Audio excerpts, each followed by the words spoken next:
Have you ever seen animations that look like this? Smooth movements, sometimes weird and wacky, sometimes serious, most often featuring Team Fortress characters? Well, they're most likely made in Source Filmmaker because 1, it's easy to use, and 2, it's free! So, maybe you're now interested in making some cool scenes and posters in Source Filmmaker now. Well, don't worry, because I am here to teach you. Alright, let's begin. Before you do anything, you should think about what you want to make. Maybe you want to make something original, or maybe you want to parody something. My idea is I want to recreate this meme. おや、気づきましたか。陸殿も好き者にござるな。Now that you have got an idea, let's begin making our poster. When you launch SFM, this prompt should come up. Title your project whatever you want, choose a directory of where you want to save it, and click create. Once you do that, you will be greeted with a black screen. This is because there is no map loaded. Like, literally. It says right there that there's no map loaded. To load a map, right-click in the black space, select Load Map, and find the map that you want. Now, you may have a problem where there just doesn't seem to be a map that would work for your poster. What I need is a flat, grassy plain, but all these maps aren't so flat or so grassy. Do not fear, because the SFM has this wonderful thing called a Steam Workshop. Here, you could find maps, models, particles, animations, and even other people's projects, known as sessions. You could access the workshop by selecting Source Filmmaker in the library, scrolling down, and selecting Browse the Workshop. To get an item from the Steam Workshop into SFM, just simply find the item and click Subscribe. Maps you download from the workshop could be found by choosing the Workshop mod filter or searching for it. You can also get more than that by importing assets from the internet, other games such as Gary's Mod, or even make your own if you want to. However, that's something that you'll have to research yourself if you're interested. Now that you have loaded your map of choice, it's time to learn how to use the camera. To look around, hold the left mouse button and drag. While holding the left mouse button, hold WASD to move, Z to go up, X go down, R to tilt, Shift plus the movement keys to go faster, Control plus the movement keys to go slower, and the scroll wheel to adjust the field of view.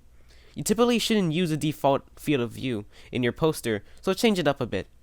Now, while holding down the alternate key, hold the left mouse button and drag to orbit, the middle mouse button and drag to pan, and the right mouse button and drag to dolly in and out.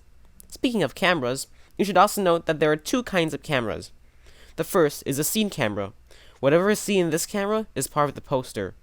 If there is no camera, you can create one by going to the tiny triangle in this box here, change scene camera, and select new camera. You could switch between multiple cameras from here, and you could click on the box to switch between the work camera and the latest scene camera that you are using. The second is the work camera.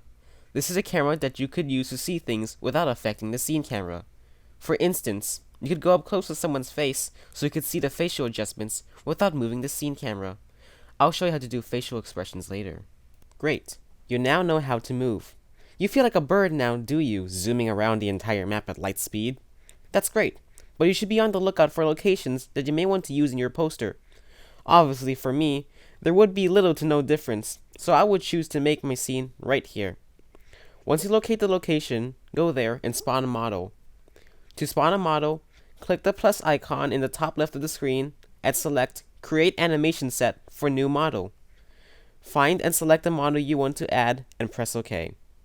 Again, if you feel like there just isn't a model that you would like to use, you could always go to the Steam Workshop or get them from elsewhere.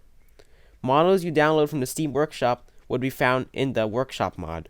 If you're using TF2 characters, it is highly recommended that you use the HWM models instead of the player models because they have better facial expressions. The only downside is that this stuff happens when you put on cosmetics, but I'm not going to get into cosmetics in this video. You'll have to research that yourself. The HWM models are in the TF Movies mod, and the player models are in the TF mod. Now, once you load in the model, you may have noticed that 1, something has popped up in this spot, known as the animation set editor, and 2, that the model spawns in a, uncomfortable location. That, if it was closer, you'll be calling the cops immediately. But don't worry, this may be threatening, but you have the power here. Everything you see in the screen bows to your command. To neutralize the threat, switch from the clip editor to the motion editor. The other button is the graph editor, but that's for animating, so you can ignore that. and select in the animation set editor the model that you want to manipulate, and press one of these buttons or the hotkeys shown on screen. This one is nothing, this one is for moving, this one is for rotating, and this one is a mix of both with the addition of being able to move the pivot point. Great, you just learned how to move an entire model. Now time to move part of the model. Again, I have failed to provide a good example to demonstrate my point by choosing to make this kind of poster, so please forgive me. Anyways, to pose a model, click the little plus icon next to the model in the animation set editor and select the bone which you would like to pose. If this looks unnatural or stiff or it's hard to get the right pose, then don't worry, I have a trick for you. Right click on the model you want to apply the trick, go to Rig, and click Rig Bit Simple. This will make it so your model works and moves differently. You can deactivate the rig anytime by right clicking on the model with the rig, going to Rig, Detach Rig, and clicking the rig you want to deactivate, in this case, Rig Bit Simple. This rig will always work with the Team Fortress models that Valve provides. However, they're not guaranteed to work with any other model you find elsewhere. If they don't work, there's a very useful item on the Steam Workshop called a Universal IK rig, which would basically create a simple rig for almost any model that doesn't work with the original rig. I'll put a link in the description to the rig. While posing, make sure the models don't appear to be clipping or glitched out. I say appear because all that matters is what the camera sees. What it doesn't see does not matter. And feel free to look at reference images to make your poses right. Also, when composing your scene, keep in mind about the rule of thirds. I'm not going to delve too much into it, but it's basically a way of organizing a scene in a way that's pleasing to the eye. Other people explain this much better than I do, so I'll link to one of the useful guides that I once read in the description. Alright, you've got your pose down. He looks cool, but doesn't feel cool. He feels like a robot, or a wanderer, searching for the meaning of life, only to find out that there is no meaning to life. Now, unless that's what you're aiming for, you may want to change the facial expressions. To change the facial expressions on a model, select the model in the animation set editor and move the various slide bars that you see here. If you're using Team Fortress models, Valve makes the process a bit easier by allowing you to choose emotions simply by going to the Emotions tab here and using the sliders. Experiment a bit with the facial expressions, as they could be a little bit tough to get the way that you imagine it to be. Now, I assume that you wouldn't want only one model in your poster. You would want to incorporate other things into it. What I want in my poster right now is grass, but nothing that Valve gives me looks like good grass. So, I downloaded some grass from the Steam Workshop and placed it into my scene. I also placed in a sky card from the workshop to change the sky. Obviously, you don't have to add grass or weird skies in all your posters. Maybe you should just add a few items that would make the poster not look so bland. Again, it is recommended that you follow the rule of thirds when composing your scene. So, you've created a cool posing dude with a fire background. It's now time for the most important element of a poster: lighting. If the lighting is bad, the poster is bad, so listen up. To create a light, click the plus icon in the top left of the screen and select Create Animation Set for Light. If you have something near the camera, be sure to put on some eclipse glasses before you do it, because it's going to spawn a highly intense bright white light. That rhymes. You can manipulate lights in the same way you manipulate models, moving, rotating, but there's this little trick that you could do that would make your life a whole lot easier. By dragging the light from the animation set editor into the viewport, you can manipulate the light as if it were a camera. Now, many beginners tend to get lighting wrong. I will admit that I don't really follow all of these rules, but a guide to follow if you're new to lighting would be 3-point lighting. 3-point lighting, obviously, involves 3 lights, called the key light, the fill light, and the rim light.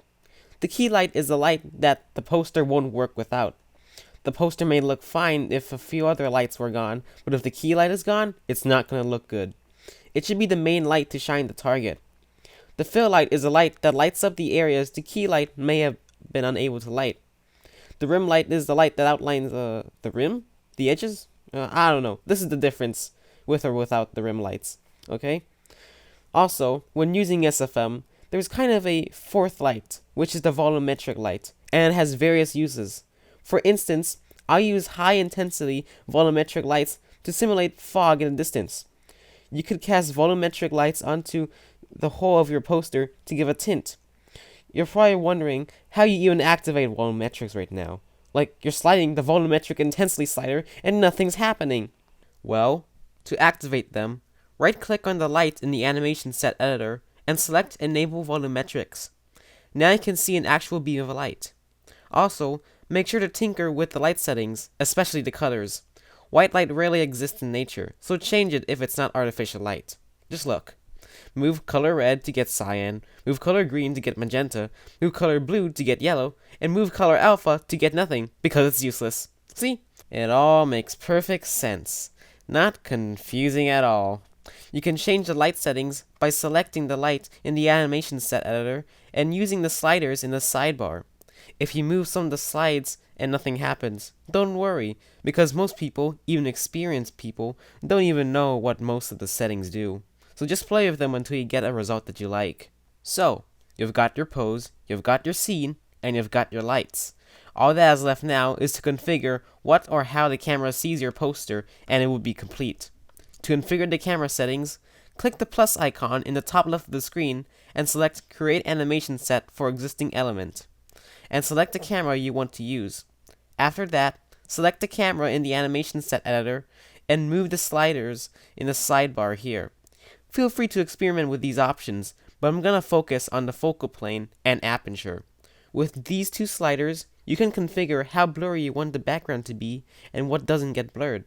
The focal plane determines where the foreground is, so that part will not get blurred. You should always put the focal plane straight through the thing that you want to be in focus of the poster.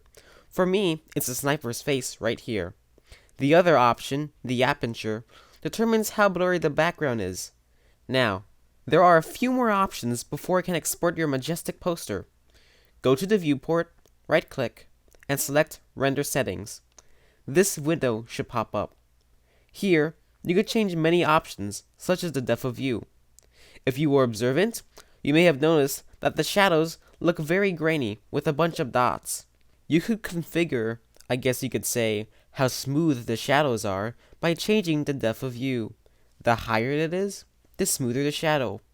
The quality of the blurriness is also adjusted by this setting. Once you have chosen a setting, select OK. The reason you are still seeing grain in the shadow and no blur is because you're in the motion editor, so switch to the clip editor to see the final result. Wait for it to calculate the shadow and blurriness, and once that's done, you are now ready to export your poster.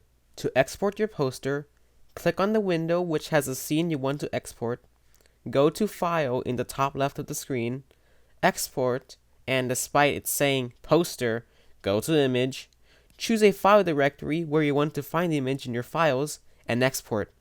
Make sure to title the image and add the abbreviation for the type of file you want to export the image as at the end. If you try to export without the abbreviation at the end, the image will not be exported. Congratulations! You just made a poster in Source Filmmaker that looks kind of good. Remember to keep practicing and know your controls so you can master them. What I've shown you in this video isn't even all the things that you can do. You could add particles, cosmetics, use body groups, lock items to bones, and a lot more. Source Filmmaker makes animating and making posters very easy. So, I hope this tutorial was helpful and enjoy making your posters. Bye!